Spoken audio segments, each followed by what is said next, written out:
Warga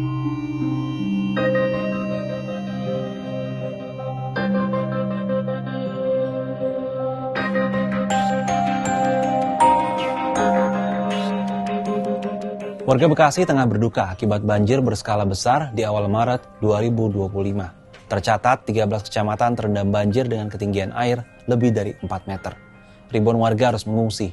Akibat banjir ini, aktivitas ekonomi lumpuh, terutama di pusat perbelanjaan dan kawasan bisnis.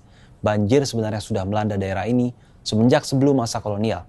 Lantas, apa pelajaran yang bisa diambil dari pengalaman banjir selama ribuan tahun?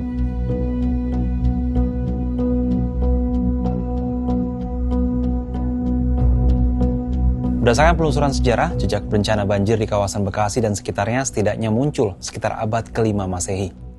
Menurut studi dari Wibowo dan Rosalina pada tahun 2019, hal diketahui dari catatan di Prasasti Tugu yang ditulis pada masa kerajaan Tarumanegara.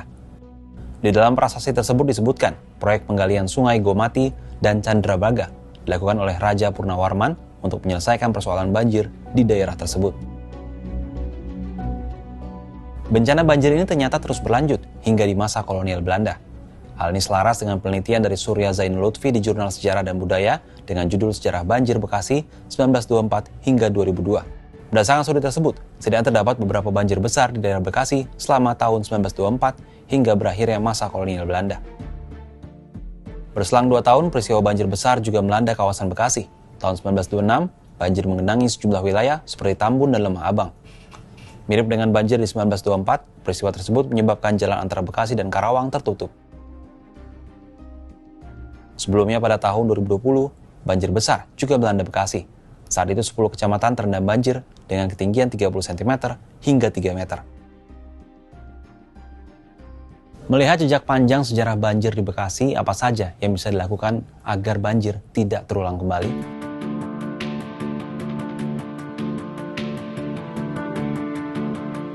Ribuan tahun berlalu, mulai dari rezim kerajaan, kolonial, Orde Lama, Orde Baru hingga reformasi, banjir masih menjadi ancaman warga.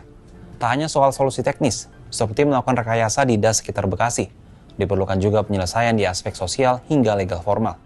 Pasalnya laporan Kompas pada Februari 2023 menunjukkan adanya tumpang tindih kewenangan penyelesaian banjir di wilayah ini.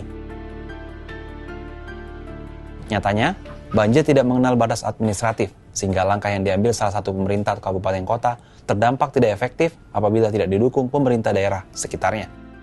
Sebagai contoh, banjir di Bekasi ini acap kali merupakan air yang mengalir dari daerah lain seperti dari Bogor. Dalam hal ini, upaya mitigasi yang bisa dilakukan oleh pemerintah daerah di kawasan Bekasi mungkin tidak akan mampu secara maksimal menghalau banjir yang persoalannya berada di hulu. Pada akhirnya, catatan sejarah menunjukkan bahwa upaya penanganan banjir harus dilakukan secara menyeluruh oleh segenap pemerintah yang ada di kawasan yang terdampak.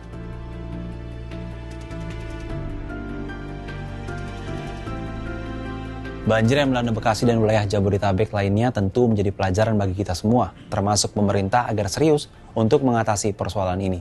Pasalnya, banyak kerugian ditimbulkan akibat bencana ini yang seharusnya bisa dimitigasi oleh pemerintah dan pemangku kepentingan. Kalau sahabat Kompas, gimana pendapatnya? Apa yang kira-kira bisa kita lakukan untuk mencegah banjir kembali terulang?